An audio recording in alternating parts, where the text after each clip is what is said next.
What you're about to see is completely false. What is purgatory? Is that like when people believe in ghosts, where they're like just wandering? Purgatory is a church tradition. It's not in the Bible. Look, I love Cliff as much as the next guy, but that is simply not true. Purgatory is definitely in the Bible. 1 Corinthians 3 tells us that on Judgment Day, followers of Christ will go through suffering before they can enter heaven.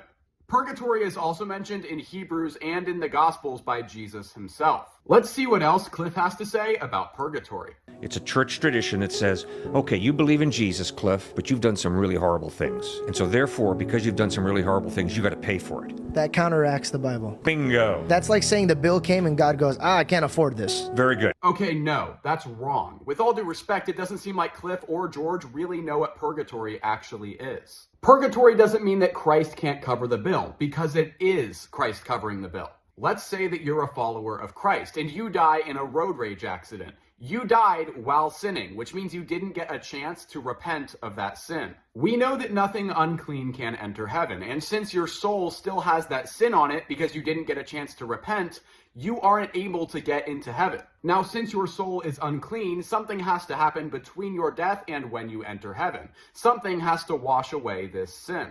The thing that washes away your sin is Jesus Christ. In purgatory, he cleanses you of your sin so that you can enter heaven. Now, Hebrews 12 tells us that anytime God takes away our sin, it's going to be unpleasant, and purgatory is no exception. Now, don't think of this as punishment for your sin. Jesus is just purging you of everything that is unclean. That's where we get the word purgatory from. So if you die with unrepented sin, Jesus will come in and pay the bill for you. It's just not going to be a fun experience. Then you get to spend eternity in heaven with God.